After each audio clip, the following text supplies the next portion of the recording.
हे दोस्तों, कैसे हो आप सब। Welcome you once again in our YouTube channel Alok Indian. मैं हूं आपका अपना Alok Indian and from today we are going to start our ancient history lecture. So actually second video of ancient history. The first video was a introduction video जिसमें आपने कुछ बातें सीखी थी। ठीक है, आपने ये जाना कि आने वाले लेक्चर्स में हमें कौन कौन से टॉपिक्स कवर करने पड़ेंगे। पीवाईक्यू का ट्रेंड देखा, pre and mains point of view से एंशिएंट हिस्ट्री इस एग्जाम में हमारा कैसे हेल्प करेगा, आपने ये चीजें सीखी। सो आज का जो वीडियो स्टार्ट करना है वो इसी सीरीज में हमें स्टोन एज से शुरू करना पड़ेगा। ठीक है, तो स्टोन एज से शुरू करने से पहले मैं आपसे थोड़ी सी बातें कर लेना चाहता हूं कि इन चैप्टर्स को आपको एक बार दिमाग में कंसोलिडेट करना है, इनकी कहानियों को एक क्रम में बना करके अपने दिमाग में जोड़ लेना है। ठीक है, इसके बाद इन चैप्टर्स में आपको कुछ ही बातें बार बार रिवाइज करनी पड़ेगी। ठीक है, जब बात कर रहे हो स्टोन एज की तो सबसे पहली बात है आपको और चीजें जो समझनी है कि हम पूरे हिस्ट्री की बात कर ले या हम एंशिएंट हिस्ट्री की बात कर ले या स्टोन एज की बात कर ले, इनमें हम पढ़ने क्या वाले हैं। इनमें हम पढ़ने वाले हैं ह्यूमन के एवोल्यूशन को। ह्यूमन के एवोल्यूशन से मेरा तात्पर्य ह्यूमन स्पीसीज के एवोल्यूशन से है, उसके साथ साथ ह्यूमन के अदर जो एस्पेक्ट्स हैं जैसे ह्यूमन की इकोनॉमी, एग्रीकल्चर हो गया, ज्योग्राफी हो गई, सोसाइटी हो गया, आर्किटेक्चर हो गया, ठीक है, साइंस एंड टेक्नोलॉजी हो गया। तो ये जो सारे एस्पेक्ट हैं ह्यूमन के, ये भी क्या करेंगे, ये भी इवॉल्व करेंगे। तो सिंपल सी बात यह है कि पूरे एंशिएंट हिस्ट्री में आपको धीरे धीरे एक बात सीखनी पड़ेगी कि ह्यूमन कैसे इवॉल्व हो रहा है। ह्यूमन कैसे इवॉल्व हो रहा है से मेरा तात्पर्य है कि ह्यूमन की ये जो सारी चीजें हैं, इकोनॉमी है, पॉलिटी, एडमिनिस्ट्रेशन है, कल्चर है, आर्किटेक्चर है, जियोग्राफी है, अदर एस्पेक्ट जो है सारे कैसे धीरे धीरे इवॉल्व हो रहे हैं over the period of time. तो इन्हीं कहानियों को हम एक क्रम में पढ़ते हैं, एक क्रम में जोड़ते चलते हैं। तो चलिए शुरू करते हैं। चलिए, कहानी शुरू होती है हमारी स्टोन एज से। तो स्टोन एज, सबसे पहली बात हम ये सीखते हैं कि इस पीरियड को हमने स्टोन एज नाम ही क्यों दिया। जब बात हो रही है स्टोन एज की तो हम किस पीरियड की बात कर रहे हैं, हम बात कर रहे हैं प्री हिस्ट्री की। ठीक है, हम बात कर रहे हैं प्री हिस्ट्री की। और आपने पिछले वीडियो में सीखा था कि हम किसे कहते हैं प्री हिस्ट्री। प्री हिस्ट्री हम उस पीरियड ऑफ टाइम को कहते हैं when human don't have any idea of writing. ठीक है, जब मनुष्यों के पास कोई आइडिया नहीं था लिखने का। ठीक है, या कह सकते हैं जो humans don't have any script, तो हमारे पास कोई स्क्रिप्ट नहीं था, उस पीरियड को हम कहते हैं प्री हिस्ट्री। तो स्टोन एज वही पीरियड है जब human don't have any script. ठीक है, मनुष्यों के पास कोई भी स्क्रिप्ट नहीं है। अब सपोज करिए कि अगर हमारे पास स्क्रिप्ट नहीं है तो क्या हम उस पीरियड के बारे में पढ़ के जान सकते हैं? नहीं जान सकते हैं। अगर लिख पढ़ के नहीं जान सकते हैं तो हम कैसे जान पाएं उस पीरियड के बारे में? तो दूसरा हमारे दिमाग में जो ख्याल आता है वो ये आता है कि ह्यूमन एंड एनिमल्स फॉसिल्स, हम उसकी भी स्टडी कर सकते थे। लेकिन ह्यूमन्स एंड जो एनिमल्स फॉसिल्स है वो beyond 10,000 BC is rarely available. वो बहुत ही मुश्किल से वो हमारे लिए उपलब्ध हो पाते हैं कि हम उनकी स्टडी कर पाएँ अगर it is older than 10,000 BC। ठीक है, अगर 10,000 BC से पुराने हैं तो ये फॉसिल्स हमारे लिए रेयरली अवेलेबल होते हैं। तो इसका मतलब है कि ह्यूमन फॉसिल्स भी अवेलेबल नहीं है, एनिमल्स फॉसिल्स भी अवेलेबल नहीं है, स्क्रिप्ट भी अवेलेबल नहीं है। Then how we comes to know about that period, तो हम उस पीरियड के बारे में कैसे जान पाएँ? तो हमारे सामने एक ऑप्शन आता है आर्टिफैक्ट्स। आर्टिफैक्ट्स का मतलब होता है मानव निर्मित जो वस्तुएं होती हैं उनके थ्रू ही हम उस पीरियड के बारे में जान पाएं, क्योंकि वही अवशेष हैं जो हमारे पास बचे होंगे। ठीक है, अब हम देखते हैं आर्टिफैक्ट्स, कोई भी जो आर्टिफैक्ट्स जो उस पीरियड के थे। ठीक है, चाहे वो टूल्स था, चाहे वीपन्स था, चाहे पोट्री था, ये जो भी इतने आर्टिफैक्ट्स थे वो सारे के सारे किससे बने थे? स्टोन से बने थे। इट मीन्स दैट सिंपली कि हम उस पीरियड के बारे में जो जानकारी प्राप्त करते हैं वो कहाँ से प्राप्त करते हैं? स्टोन से प्राप्त करते हैं। इसीलिए हम इस पीरियड को क्या बोलते हैं? स्टोन एज बोलते हैं। ठीक है, तो जो टूल्स था, वेपन था, pottery etc, they are largely made up of stones. That's why this period is known as stone age. Okay, आइए चैप्टर को शुरू करने से पहले हम कुछ इंपॉर्टेंट नोट्स को देख लेते हैं। ठीक है, जो स्टोन एज है, ब्रोंज एज है, iron age, this type of the archaeological system was given by, बड़ा नाम है उसको मैं छोटा कर देता हूँ, सीजी थॉमसन, ठीक है, तो ये नाम याद रखिएगा, सीजे थॉमसन। तो दिस आर्कोलॉजिकल सिस्टम मतलब stone age, bronze age, iron age, this type of the archaeological system was given by CJ Thomsen in 1820।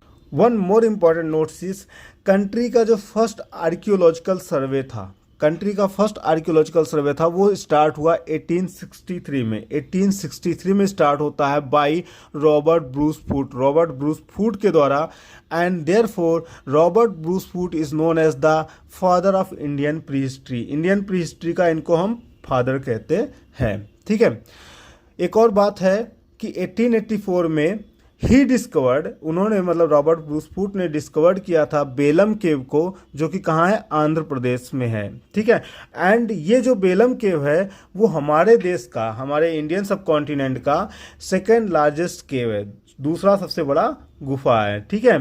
And आज के दिनों में देखा जाए तो ये जो होता है हमारा एक इम्पॉर्टेंट टूरिस्ट अट्रैक्शन है। चलिए शुरू करते हैं स्टोन एज। देखते हैं कब से स्टोन एज हमारे देश में शुरू होता है। तो हमारे देश में शुरू होता है from 5 lakh BC। Other countries में, अदर कॉन्टिनेंट्स में इसका टाइम पीरियड डिफर कर सकता है, ठीक है। लेकिन हमारे देश की बात करें तो वो शुरू होता है 5 लाख BC से। कब तक रहेगा, 3000 BC तक, 3000 BC तक। इट मीन्स दैट कि हमने एक अपने इतिहास में, ठीक है, एक लंबा समय जो है स्टोन एज में बिताया है। तो इस पीरियड में भी हमने कुछ विकास किए हैं, कुछ चेंजेस किए हैं, इन्वायरमेंट में कुछ चेंजेस हुआ है। इन्हीं चेंजेस के आधार पे जो स्टोन एज होता है हम उसको 3 पार्ट में डिवाइड कर देते हैं, ठीक है। पहला होता है पैलियोलिथिक, पहला है पैलियोलिथिक, जिसका टाइम पीरियड होता है फ्रॉम 5 लाख BC से 10,000 BC। इसका मतलब है कि स्टोन एज में भी देखा जाए तो जो हमारा पैलियोलिथिक पीरियड है वो सबसे बड़ा है, ठीक है। फिर आता है मेसोलिथिक। मेसोलिथिक का टाइम पीरियड होता है फ्रॉम 10,000 BC से 6000 BC तक, ठीक है। Then comes to the neolithic age. Neolithic age start from 6000 BC से टिल 3000 BC तक, ओके। सो आज हम शुरू करते हैं पैलियोलिथिक एज के बारे में, पैलियोलिथिक कल्चर के बारे में, ठीक है। तो ये स्टार्ट होता फ्रॉम 5 लाख BC से 10,000 BC तक। तो इस पीरियड में भी हम देखते हैं कुछ चेंजेस होते हैं। जो ह्यूमन होता है वो क्या करता है, इवॉल्व करता है। ह्यूमन भी इवॉल्व होगा। अगर देखेंगे तो लोअर पैलियोलिथिक में, पैलियोलिथिक के लोअर टाइम पीरियड में जो ह्यूमन स्पीसीज होता है वो होता है होमो इरेक्टस, ठीक है। कौन सा होता है, होमो इरेक्टस होता है। इसके लेटर पीरियड में या मिडल पीरियड में जो ह्यूमन होता है उसका स्पीसीज हो जाता है निएंडरथैल, ठीक है, निएंडरथैल। एंड देन लेटर पीरियड में जो होता है ह्यूमन का स्पीसीज हो जाता है होमो सैपियंस। इसका मतलब है कि ह्यूमन जो है वो क्या किया, इवॉल्व किया। और आप जानते हैं ह्यूमन इवॉल्व किया है तो इसका मतलब है in response to what, in response to climate, in response to their environment, ठीक है। ह्यूमन का इवोल्यूशन डायरेक्टली लिंक होता है इन्वायरमेंट या क्लाइमेट से। इसका मतलब है कि जो हमारा क्लाइमेट है या इन्वायरमेंट है वो भी क्या हुआ है, इवॉल्व हुआ है, ठीक है। तो उस टाइम पीरियड की बात करें तो हम उस टाइम में क्या था, आइस एज। तो वह पीरियड है आइस एज की, मतलब वेरी हार्श क्लाइमेट है देयर, ठीक है। लेकिन ये जो क्लाइमेट है वो धीरे धीरे ग्रेजुअली क्या हो रहा है, वो धीरे धीरे वार्मर होता जा रहा है, क्योंकि ये एक साइकिल चलता है, ठीक है। ये आइस एज आएगा, फिर वार्मर होगा, फिर आइस एज आएगा, वार्मर होगा, ऐसे एक साइकिल चलता है। तो जो क्लाइमेट है वो आइस एज से वार्मिंग की तरफ जा रहा है। तो इस इवोल्यूशन को आप सोचो दिमाग में कि ह्यूमन जो है इवॉल्व हो रहा है, क्लाइमेट जो है आइस एज है, रह कहाँ रहा है, गुफाओं में रह रहा है। तो गुफाओं में रहता है तो खाता क्या है, खा रहा है क्या, हंटिंग और गैदरिंग करके खा रहा है, ठीक है, जानवरों को मार के खा रहा है। और देखेंगे लेटर पीरियड में जो होता है फिशिंग तक सीख जाता है ह्यूमंस, ठीक है, मछली पकड़ना सीख जाता है, मछली को पकड़ के खाना सीख जाता है, ठीक है। लेकिन एक इम्पॉर्टेंट प्रॉब्लम ये था कि सपोज करो ह्यूमंस कहीं पे रह रहा है, कोई गुफा है उसमें जो है मनुष्य रह रहा है, ठीक है। अब वहाँ के आसपास में क्या कर रहा है, हंटिंग गैदरिंग कर रहा है और साथ में फिशिंग कर रहा है और खा रहा है। तो एक पीरियड आएगा जब वहाँ के आसपास की चीज़ें जो होगी धीरे धीरे ख़त्म हो जाएगी। जब चीज़ें ख़त्म हो जाएगी तो ह्यूमंस क्या करेगा, माइग्रेट। अब बिकॉज ह्यूमंस और वाइल्ड के बीच में भी जो रिलेशन है वो बहुत ही मतलब अच्छा तो नहीं है, क्योंकि उस समय जो ह्यूमंस था वो वाइल्ड से डरता था, ठीक है, और वाइल्ड जो होते थे ह्यूमन से डरते थे। तो एक दूसरे से डर बना हुआ है, फियर बना हुआ है। इसलिए जो ह्यूमंस भी थे वो मुझे माइग्रेट करते थे तो कम से कम 20 से 25 लोग एक साथ माइग्रेट करते थे, बिकॉज इट वाज सेफर, ठीक है। तो they migrate in the form of band, इसको हम कहते हैं बैंड। अब देखिए कम्युनिटी बनना शुरू हो चुका है कहीं ना कहीं, लेकिन अभी ये कम्युनिटी कहीं बड़े स्तर पे नहीं दिखाई देगा, ठीक है। तो हम माइग्रेट करते थे इन ए फॉर्म ऑफ बैंड, ठीक है, बैंड के फॉर्म में माइग्रेट करते थे। इसका मतलब है कि हम माइग्रेशन करते रहते थे, हमारा कोई परमानेंट सेटलमेंट नहीं था। और जब परमानेंट सेटलमेंट होता है तो बहुत सारी चीज़ें वहाँ पे लिंक हो जाती है। तो परमानेंट सेटलमेंट अभी तक तो नहीं है, ठीक है। पूरे पैलियोलिथिक पीरियड में आपको परमानेंट सेटलमेंट नहीं पाया जाएगा। हमारा जो स्टोन टूल्स है वो भी क्या हो रहा है, इवॉल्व हो रहा है। हमारा स्टोन टूल्स भी क्या हो रहा है, इवॉल्व हो रहा है। और आप देखेंगे कि इसी पीरियड में जो होता है स्टोन टूल्स, पहले वो बड़ा रहेगा, ठीक है, बहुत ही रफ रहेगा, बड़ा रहेगा, साइज बड़ा रहेगा और कैसा रहेगा, रफ रहेगा। धीरे धीरे थोड़ा स्मूथ होता जाएगा, ठीक है, स्मूथ होता जाएगा और साइज जो है धीरे धीरे छोटा होता जाएगा। तो इस प्रकार से हम स्टोन टूल्स में भी एवोल्यूशन देख रहे हैं। स्टोन टूल्स में एवोल्यूशन हो रहा है, क्लाइमेट में एवोल्यूशन हो रहा है, ह्यूमन स्पीसीज में एवोल्यूशन हो रहा है। तो इसका मतलब है कि इस पीरियड को भी हमने क्या किया, हाँ, इस पीरियड को भी हमने 3 पार्ट में डिवाइड कर दिया, ठीक है। तो उस डिवीज़न को पढ़ने से पहले हम थोड़ा सा एक और बात सीख जाते हैं कि जो अफ्रीका था, ठीक है, अफ्रीका जो है उसको हम कहते हैं क्रेडल ऑफ ह्यूमन काइंड। उसको हम क्या बोलते हैं, क्रेडल ऑफ ह्यूमन काइंड, मानव जाति का पालना बोलते हैं। क्यों बोलते हैं,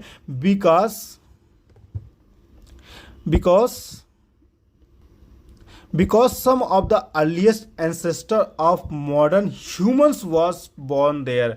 earliest ancestor of modern human का मतलब होमोसैपियंस, ठीक है। तो जो होमोसैपियंस के जो सबसे पहले साक्ष्य मिलते हैं वो कहाँ मिलता है, अफ्रीका में मिलता है। इसीलिए इसको हम बोलते हैं क्रेडल ऑफ मैनकाइंड, ओके। तो अब हम पैलियोलिथिक पीरियड का भी डिवीज़न करके उनके इंपॉर्टेंट एस्पेक्ट को पढ़ते हैं। पैलियोलिथिक पीरियड जो होता है उसको हम डिवाइड करते हैं 3 पार्ट में, लोअर पैलियोलिथिक, मिडिल पैलियोलिथिक, अपर पैलियोलिथिक, ठीक है। इनका टाइम पीरियड जो है मैंने लिखा, अभी भी लिखा हूँ क्योंकि पहले भूल गया था, तो वो भी जल्दी में देखिए इसके नीचे लिख दिया, ठीक है। तो इसको समझ जाइएगा। जो हमारा लोअर पैलियोलिथिक पीरियड होता है वो स्टार्ट होता है 5 लाख BC से, कब तक, 1.5 लाख BC तक। मिडिल पैलियोलिथिक पीरियड जो होता है वो 1.5 लाख BC से 35,000 BC तक रहेगा। अपर पैलियोलिथिक पीरियड जो होता है 35,000 BC से 10,000 BC तक रहेगा। ह्यूमंस की बात करें तो आपने देखा है कि ह्यूमन का एवोल्यूशन होता है फ्रॉम लोअर पैलियोलिथिक में होमो इरेक्टस, मिडिल पैलियोलिथिक में निएंडरथैल और अपर पैलियोलिथिक में होमो सैपियंस। इसका मतलब है कि जो अपर पैलियोलिथिक पीरियड है उसमें हम जो होता अपना करंट स्पीसीज में आ गए थे। क्लाइमेट की बात करें तो मैंने आपको बता दिया था कि जैसे लोअर पैलियोलिथिक में हम आइस एज में थे, ठीक है। मिडिल पैलियोलिथिक में भी हम आइस एज में रहेंगे, बट टेम्परेचर गेट वार्मर, ठीक है। तो इसका मतलब कंपेरेटिवली वार्मर होता रहेगा। अपर पैलियोलिथिक में भी हम आइस एज में ही रहेंगे, लेकिन टेम्परेचर और वार्म होने की वजह से अब धीरे धीरे क्या होगा कि आप देखेंगे कुछ ग्रासलैंड बन जाएंगे और ग्रासलैंड में कुछ डॉटेड ट्रीज भी दिखाई देने लगेंगे। तो नेचुरल वेजिटेशन का ग्रोथ जो होता है शुरू हो जाता है, ठीक है। अब हम डिस्कस कर लेते हैं अबाउट स्टोन टूल्स की। और पैलियोलिथिक में हम यूज़ करना शुरू किए क्या, हैंड एक्स। हैंड एक्स का मतलब हो गया कि ये जैसे मेरा हाथ है और इसमें एक स्टोन पकड़ लिया, ठीक है, तो इससे बन गया हैंड एक्स, ठीक है। और इसमें इसका यूज़ क्यों करते थे, for digging and hunting. Digging और हंटिंग के लिए हम इसका यूज़ करते थे। देन चॉपर का मतलब हो गया ये, सपोज ये स्टोन है कोई और इसी फॉर्म में है, ठीक है, एक कह सकते हो छिलका रूप में है, ठीक है। तो इसका यूज़ क्यों करेंगे, चॉपिंग के लिए ना, ओके। देन क्लीवर्स का यूज़ करते थे फॉर स्किनिंग। स्किनिंग का मतलब है कि जैसे कोई वाइल्ड को मार के लाया तो स्किन हटाने के लिए, ठीक है। अब इनका हम देखते हैं कि what are the characteristic of the tools of lower palaeolithic period. ठीक है। जो लोअर पैलियोलिथिक पीरियड था उसमें जो स्टोन टूल्स यूज़ करते थे उनकी क्या कैरेक्टरिस्टिक थी, तो ये थे बड़े, पहली बात थे बड़े, दूसरा थे इरेगुलर। इरेगुलर का मतलब है कि कोई शेप नहीं है, इरेगुलर टाइप में है, ठीक है। एंड इम्पोर्टेंटली ये रफ टूल्स हुआ करते थे, ठीक है। तो बिग थे, इरेगुलर थे, रफ टूल्स थे, यही इनका कैरेक्टरिस्टिक है of the tools of stone tools of lower palaeolithic period. चलिए सीखते हैं कि मिडिल पैलियोलिथिक में कौन कौन से हम स्टोन टूल्स यूज करते थे। Use of hand axe decline. Hand axe का मतलब था ये हैंड, ये स्टोन, और ये हो गया हैंड एक्स, ठीक है। तो जो हैंड एक्स हम यूज करते थे in the lower palaeolithic period, उसको हम लार्जली यूज करते थे। वो हैंड एक्स का जो यूज है वो धीरे धीरे डिक्लाइन हुआ, ठीक है। अब कौन से आ गए? ब्लेड्स आ गए। अब ब्लेड्स आ गए, पॉइंटर्स आ गए, बोरर्स आ गए, स्क्रेपर्स आ गए, ठीक है। तो ये जो स्टोन टूल्स हैं वो आते हैं कब? मिडिल पैलियोलिथिक पीरियड में। रोमिला थापर की किताब में आप अगर इनका इमेज देखना चाहते हैं तो आसानी से देख पाएंगे, ठीक है। सो मिडिल पैलियोलिथिक पीरियड में, ठीक है, जो स्टोन टूल्स थे उनका क्या कैरेक्टरिस्टिक था, तो देखेंगे साइज जो धीरे धीरे क्या हुआ? डिक्लाइन किया है, कम हुआ है। शेप की बात करें तो शेप कहीं न कहीं थोड़ा सा रफ रेक्टेंगुलर शेप हो गया है, ठीक है। रफ रेक्टेंगुलर शेप हो गया, जैसे कि ब्लेड देख लो तो रफ रेक्टेंगुलर शेप, एकदम रेक्टेंगुलर नहीं है लेकिन रफ रेक्टेंगुलर शेप में आ चुका है, ओके। चलिए अब हम जानते हैं कि अपर पैलियोलिथिक पीरियड में हम कौन कौन से स्टोन टूल्स यूज करते थे। तो सबसे पहले हम देखते हैं कि हम यूज करना शुरू किए बोन टूल्स, ठीक है। बोन से बने हुए टूल्स को हम यूज करना शुरू किए। नीडल्स को यूज करना शुरू किए। हारपून्स को यूज करना शुरू किए। हारपून्स तो आप कई मूवीज में देखे होंगे कि जैसे नाव में बैठ के जाते हैं तो एक इस तरीके का रखते नहीं है हारपून्स, इसमें बड़ा सा डंडा लगा रहता है, ठीक है, और ये नुकीला पार्ट रहता है, उसी से ऐसे खींच के मारते हैं, ठीक है। तो हारपून्स हो गया। पैरेलल साइड ब्लेड, मतलब जो ब्लेड अभी होता था ऐसे से, वो पैरेलल साइड ब्लेड में कन्वर्ट हो गया, ठीक है। और फिशिंग टूल्स भी हम यूज करना शुरू किए। तो अगर कैरेक्टरिस्टिक को समझें तो जो स्टोन टूल्स अब यूज कर रहे थे ये आर मोर रेगुलर शेप में हो गए, they are more regular shape. अब कहीं न कहीं आपको रेक्टेंगुलर शेप पूरी तरीके से दिखने लगा है, ठीक है। चलो अब हम सीखते हैं about what technology is going to be used in making those stone tools, ठीक है। कोई बहुत बड़ा तीर वाला टेक्नोलॉजी नहीं यूज़ करने जा रहे हैं, ठीक है। स्टोन टूल्स बनाने वाला टेक्नोलॉजी यूज़ कर रहे हैं। तो टेक्नोलॉजी की बात करें तो हमारे जो लोअर पैलियोलिथिक पीरियड है उसमें कोई टेक्नोलॉजी आपको अपीयर नहीं होगा, कोई टेक्नोलॉजी नहीं दिखेगा स्टोन टूल्स को बनाने। मिडिल पैलियोलिथिक की बात करें तो वहाँ पे फ्लैक्स टेक्नोलॉजी यूज़ होने लगा था, ठीक है। और अपर पैलियोलिथिक की बात करते हैं यहाँ पे फ्लिंट टेक्नोलॉजी यूज़ होने लगा था। तो इन टेक्नोलॉजीज़ को बहुत ज़्यादा आपको डिटेल नहीं करना है, बस समझ लीजिए कि फ्लैक्स टेक्नोलॉजी मिडिल पैलियोलिथिक में यूज़ हुआ था, फ्लिंट टेक्नोलॉजी जो है अपर पैलियोलिथिक में यूज़ हुआ था, बस इतना ही है। पेंटिंग की बात करें तो पेंटिंग जो होता है वो हमारे लोअर पैलियोलिथिक में, मिडिल पैलियोलिथिक में, दोनों में नहीं दिखाई देगा। और अपर पैलियोलिथिक में एक न्यू टाइप की पेंटिंग दिखाई देगी जिसको हम कहते हैं पेट्रोग्लिफ। चलिए सीखते हैं पेट्रोग्लिफ होता क्या है। तो पेट्रोग्लिफ का मतलब मैं आपको समझा देता हूँ बेसिक वर्ड में, कि जैसे ये हमारा कोई रॉक हो गया। अब इस रॉक में हमने क्या किया, कुछ डिज़ाइन बना दिया छीनी हथौड़े से, ठीक है, छीनी हथौड़े से कुछ डिज़ाइन बना दिया, तो वो हो गया पेट्रोग्लिफ, ठीक है। मतलब सिंपल सा ये है कि जब हम रॉक का जो सरफेस है उसको हटा करके जब कोई चित्र बनाएंगे, कोई कलाकृति बनाएंगे, तो उसी को कहते हैं पेट्रोग्लिफ आर्ट, ठीक है। तो a petroglyph is an image, petroglyph एक इमेज है created by removing part of the rock surface, ठीक है। जब हम रॉक सरफेस को हटा करके कोई इमेज बनाते हैं तो उसी को हम कहते हैं पेट्रोग्लिफ, ठीक है। जो फर्स्ट एविडेंस है पेट्रोग्लिफ का, फर्स्ट एविडेंस ऑफ पेट्रोग्लिफ, अब पेट्रोग्लिफ पाया किसमें गया है? पेट्रोग्लिफ पाया गया अपर पैलियोलिथिक पीरियड में। तो ये जो अपर पैलियोलिथिक में पेट्रोग्लिफ पाया गया है वो कहाँ पाया जाएगा? भीमबेटका मध्य प्रदेश, ठीक है, भीमबेटका मध्य प्रदेश में पाया जाएगा। चलिए अभी तक तो मैंने बहुत सारी बातें बता दी कि जो हमारे पैलियोलिथिक पीरियड के पीपुल्स थे वो किन किन बातों से अवेयर थे, क्या क्या चीज़ें जानते थे। अब हम छोटी सी बात और समझ लेते हैं कौन कौन सी चीज़ें नहीं जानते थे। ये कहानी को जोड़ने के लिए हमें समझना है कि कौन कौन सी चीज़ें वो नहीं जानते थे। Palaeolithic people don't have any idea about clothing, pottery, controlled use of fire, metal, pottery, burials agriculture and domestication of animals. मैंने पहले ही बता दिया था कि इस पीरियड में जो पैलियोलिथिक पीरियड में था उसमें मतलब ह्यूमंस ये नहीं सीख पाया कि एनिमल्स को कैसे डोमेस्टिकेट करना है। ठीक है, एग्रीकल्चर क्या होता है, बिकॉज क्लाइमेट ही बहुत हार्श है तो एग्रीकल्चर के बारे में कैसे जान पाता। तो कहीं न कहीं इन्वायरमेंट से इसका जो रिलेशन है, ठीक है, वो आपको यहाँ पर दिख रहा है कि एग्रीकल्चर क्यों नहीं सीख पाया। इसमें ह्यूमंस की गलती नहीं है, अभी वो क्लाइमेट ही नहीं है। ठीक है, और दूसरी बात है ब्यूरियल्स की बात करें तो आपको दिखाई दिया होगा कि पूरे पैलियोलिथिक पीरियड आप पढ़ चुके हो, कहीं पे ऐसा पता चला हो कि कहीं पे ब्यूरियल्स पाया गया हो, कोई ऐसा साक्ष्य नहीं है। पोट्री का कोई साक्ष्य नहीं है, मेटल्स का कोई साक्ष्य नहीं है अभी तक। तो हम कह सकते हैं कि जो पैलियोलिथिक पीरियड की बात कर रहे हैं उसमें ह्यूमंस के पास अभी मेटल्स की नॉलेज नहीं है। ठीक है, तो मेटल्स अभी नहीं मिला है और हमारे पास कोई मेथड नहीं है टू कंट्रोल द फायर। ठीक है, फायर को कंट्रोल करने का भी मेथड नहीं है। इसका मतलब है कि अगर सपोज करो कि हम पत्थर रगड़े और चिंगारी से जो है आग लग गई तो आग वो रुकने वाला नहीं है, क्योंकि हमको नहीं पता कि उस पर पानी फेंक दे तो आग बुझ जाएगा। ठीक है, या बालू मिट्टी डालना पड़ेगा या चद्दर से ढकना पड़ेगा। तो ये सारे आइडियाज़ उस समय हमारे पास नहीं थे। ठीक है, कि हमें क्या करना चाहिए आग बुझाने के लिए। इसका मतलब एक बार आग लगी तो पूरा जंगल खत्म। ठीक है, तो कंट्रोल यूज़ ऑफ फायर हमारे पास अभी नहीं है। पोट्री की कहीं पे बात हुई नहीं है, क्लॉथिंग की कहीं पे बात हुई नहीं है कि हमारे पास कोई सिल्क का कोई किसी सिल्क की जानकारी है। ठीक है, ऐसी कोई बात नहीं हुई है।